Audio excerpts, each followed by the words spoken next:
ഇന്ന് ഫുഡും ട്രാവലും ഒന്നും അല്ല, ഒരു ഇൻഫർമേഷൻ ആയിട്ടാണ് ഞാൻ വന്നിരിക്കുന്നത്.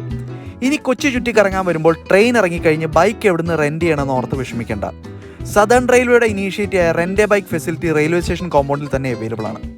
അപ്പോൾ ഒരു ട്രാവലർ ഒരു സൗത്ത് റെയിൽവേ സ്റ്റേഷനിൽ നേരെ നടന്നു കഴിഞ്ഞാൽ നേരെ കാണാൻ പറ്റുന്നതാണ് റെന്റ് എ ബൈക്ക് എന്ന് പറഞ്ഞിട്ട് ബോർഡ് ഉണ്ട്. അപ്പോൾ ഇതാണ് ഈ പറഞ്ഞ ഫെസിലിറ്റി, എക്സ്പ്ലോറൈറ്റ് എൻ്റർപ്രൈസസ് എന്ന് പറഞ്ഞിട്ട്. അപ്പോൾ ഇതിൽ ഇപ്പോൾ മിനിമം ഫ്യൂവൽ എത്ര വരെ ഉണ്ടാവും ഇതിൻ്റെ അകത്ത്? സാർ നമുക്കിത് നിയർസ്റ്റ് പെട്രോൾ പമ്പ് വരെ എത്താനുള്ള ഫ്യൂവലേ ഉണ്ടാവുള്ളൂ. സാറിൻ്റെ റൈഡിനനുസരിച്ചുള്ള ആവശ്യമുള്ള ഫ്യൂവൽ സാർ അടിക്കേണ്ടി വരും. അതേപോലെ തന്നെ റിട്ടേൺ.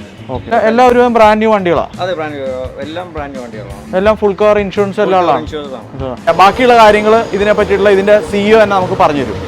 ഇന്ത്യൻ റെയിൽവേ ഒരു പുതിയ സ്കീം പ്രകാരം അവരുടെ പാസഞ്ചേഴ്സിൻ്റെ ലാസ്റ്റ് മൈൽ കണക്ടിവിറ്റിക്ക് വേണ്ടിയിട്ട് റെയിൽവേ തന്നെ റെയിൽവേക്ക് റവന്യൂ ജനറേഷനും കൂടി കണക്കിലെടുത്തുകൊണ്ട് ഒരു അഡീഷണൽ ഫെസിലിറ്റി ഓഫർ ചെയ്യുകയാണ് ചെയ്യുന്നത്. സദേൺ റെയിൽവേസ് ആയിട്ട് ഇത് കേരളത്തിലെ ഫസ്റ്റ് ടൈമാണ് ഈ സംരംഭം ഇവിടെ സ്റ്റാർട്ട് ചെയ്തിരിക്കുന്നതും.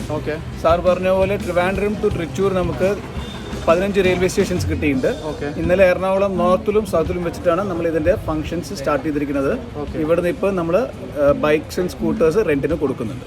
പിന്നെ അതേപോലെ തന്നെ ഇപ്പോൾ ഒരു ഡൽഹിയിൽ നിന്ന് ഒരു ട്രാവലർ വരിക, ട്രെയിനിൽ വരിക, അപ്പോൾ അവർക്ക് ഓൺലൈൻ തന്നെ ഇത് ബുക്ക് ചെയ്യാനുള്ള അങ്ങനെയുള്ള ആപ്പ് വല്ലതും ഉണ്ടോ നിങ്ങളുടെ? ഉണ്ട്, ആപ്പിന്റെ പ്രോസസ്സ് നടക്കുകയാണ്. പക്ഷേ ഇപ്പോഴും നമ്മളുടെ മേജർ ബുക്കിംഗ്സ് എല്ലാം ഓൺലൈൻ ആണ്. സ്പോട്ടിൽ വന്നാലും ബുക്കിംഗ് എടുക്കുന്നുണ്ട്. അത് കൂടാണ്ട് ഓൺലൈൻ ബുക്കിംഗ് ഉള്ള ഫെസിലിറ്റി ഉണ്ട്. അത് കൂടാണ്ട് വരുന്ന റൈഡേഴ്സിന്റെ മെയിൻ റൈഡറിന് ഹെൽമെറ്റ് ഇൻക്ലൂഡഡ് ആണ്. അപ്പോൾ പില്ലിയൻ റൈഡർ ഉണ്ടെങ്കിൽ മാത്രമേ നമ്മൾ അഡീഷണൽ ആയിട്ട് വേറെ ഹെൽമെറ്റ് പ്രൊവൈഡ് ചെയ്യുന്നതും അത് ചാർജബിൾ ആയിരിക്കും. അതിനെത്ര ചാർജ് ചെയ്യണേ? 50 rupees പെർ ഡേ ആണ്. നല്ലൊരു സംരംഭമായിട്ടാണ് അല്ലേ? നമുക്കൊരു പ്രത്യേകിച്ച് നമ്മൾ ട്രെയിനിൽ നിന്ന് പല സ്ഥലത്തും നമുക്കൊരു പബ്ലിക് ട്രാൻസ്പോർട്ട് ആശ്രയിക്കാണ്ട് ഇപ്പോൾ നമ്മൾ പല സ്ഥലങ്ങളിലും കൊച്ചി അല്ലെങ്കിൽ നിയർ ബൈ സ്ഥലങ്ങൾ എവിടെ വേണമെങ്കിൽ നമുക്ക് ചുറ്റി കാണാനായിട്ടുള്ളൊരു ഫെസിലിറ്റി ആയത് നമുക്ക് എല്ലാവരും വളരെ, അതും എനിക്ക് തോന്നുന്നു വളരെ ചാർജാണെങ്കിൽ വളരെ റീസണബിൾ ആയിട്ടുള്ളൊരു ചാർജാണ്. അപ്പോൾ കൊച്ചി ഇനി പഴയ കൊച്ചിയല്ല, കൊച്ചിയിൽ പലതും കാണാനും ആസ്വദിക്കാനും ഉണ്ട്.